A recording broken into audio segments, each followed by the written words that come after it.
My name is Sean Devlin, and I've been covering the Irish community in New York City for the past year. And I'd like to start it out with a proverb from the old country. It's always remember that hindsight is the best insight to foresight. And I think that really guided a lot about this year. I have Irish grandparents. I can hold an Irish passport, but I didn't know a damn thing about this community.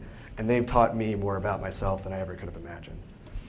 So, starting off, I want to talk about one of the first groups that I ever went into, and this is the New York Celtics Supporters Club. They have 5,000 members on the Upper East Side. I went in there for a beat story in our writing class in the first semester, and all it took was one conversation. I'm now doing the social media for them, and I'll get that to my next point. In the Irish community, they face a lot of stereotypes, but that doesn't scratch the surface of who they are. There are 30,000 undocumented Irish in the country at any given point in time, and this chart here shows emigration from Ireland. They're leaking 30,000 people a year. And the other headline down here is misrepresentation of the media. I don't know if any of you remember the New York Times having to apologize for a story about the Berkeley disaster this year. That was when 6 Irish visa holders died when a balcony collapsed in Berkeley, California, and the New York Times came out and said that it was all because they were alcoholics and the visa program just got them here to party. That did not go over well, and they had to apologize to the Prime Minister of Ireland to his face. So, my goal for Interaction was to show that Irish immigrants should be shown in a light free from stereotypes, no matter how long they've been here, and that there's a narrative that should be taken out of the old 19th century stuff. And there's a reason for that. And with the dawn of the internet and the Celtic Tiger economic reforms of the 90s, Ireland has really opened up to the world. And these people are very savvy. Dublin is one of the biggest social media cities on the planet.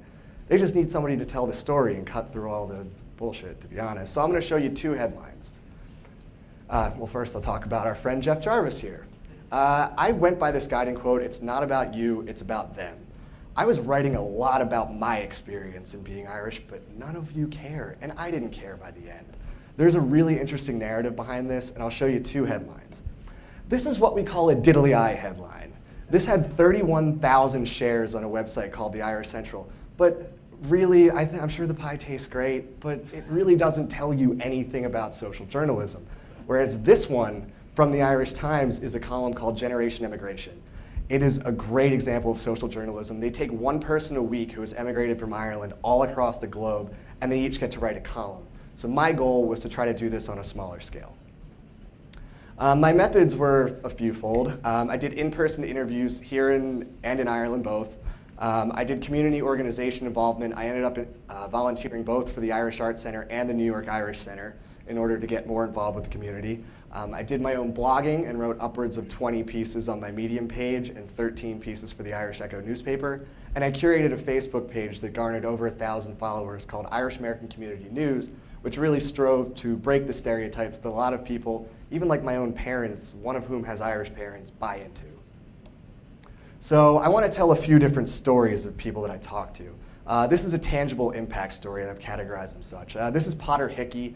He's a musician here in New York City, and he's struggling to get his visa renewed.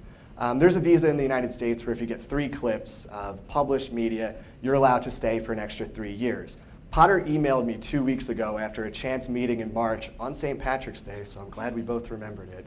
And he knew that I wrote about Irish people. And I'm in the process of publishing his clip right now for the Irish Echo, and he's going to be able to stay in the country all because of that connection. Which I think that impact like that is so much more powerful than putting a number on it, because I was able to make a difference in this person's life through social journalism.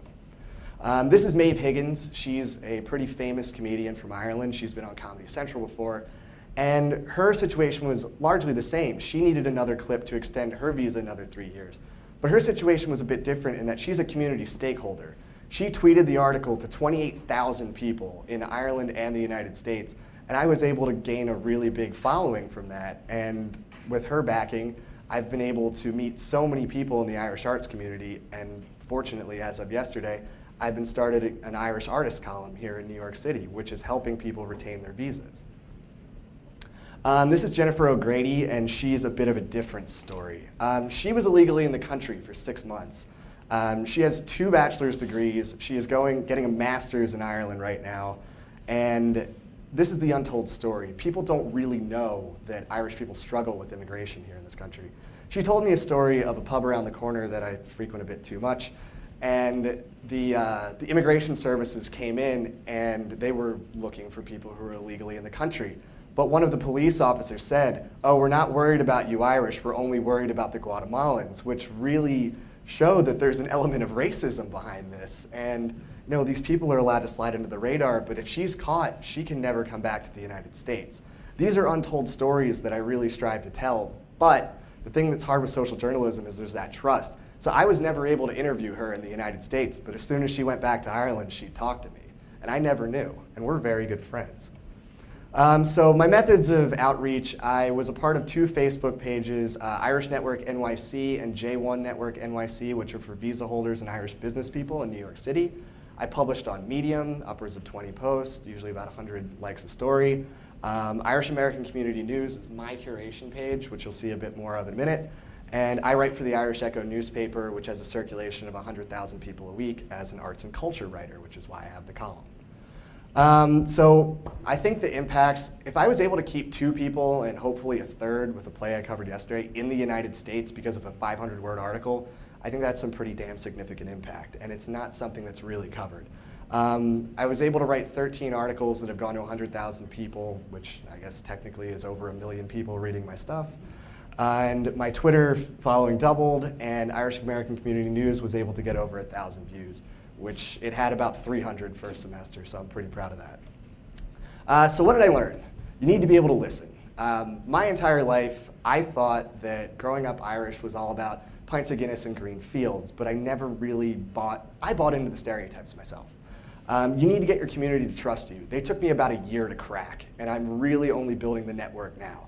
And I really want to continue with it. And you should never assume anything. I had never met anyone from Ireland who I thought would have been an illegal Irish immigrant. And I had a conversation with a musician I covered earlier in the year who bought a house in New York City. And I asked him, "Oh, well, how'd you buy it?" He's like, "Oh, I bought it all cash." I'm like, "Why?" Like, "I've been in the country illegally for 20 years. These are the narratives that aren't there. And if we're able to bring them to the surface, we're doing our job as social journalists. You need to be able to offer your time. Being a social journalist, as Rachel said, is a full-time gig. You need to get involved. Volunteering was a big part of it. Even the fact that I was able to network with all these art centers has opened up tons of story ideas and new narratives for me. And it's their story, you're just the scribe. So I have 2 quotables. This one's from SNL's Colin Quinn, which is a testament to how significant your impact can be. A member of my community asked me if I wanted to interview him a couple of weeks ago, and I said, yeah. And the conversation was a lot about how Irish people communicate through the written word. They're not a terribly effervescent people, but if you're able to write things down, it'll get to them. And this is Nev Daily. Nev spent 3 years in the United States on various visas, and she's very passionate about breaking the stereotypes. People don't talk about the Irish economy. People don't talk about all of the immigration problems that are happening. And she thinks that if we're able to bring these things to the surface, we can make a dent in all of these tired tropes that have been going on for almost 100 years. So in the end of the day, it's their story and you're just the megaphone. And if you're able to make one dent in one person's life, I think you've done your job as a social journalist. I'm really, really happy that I've been able to work with this community that I care so much about.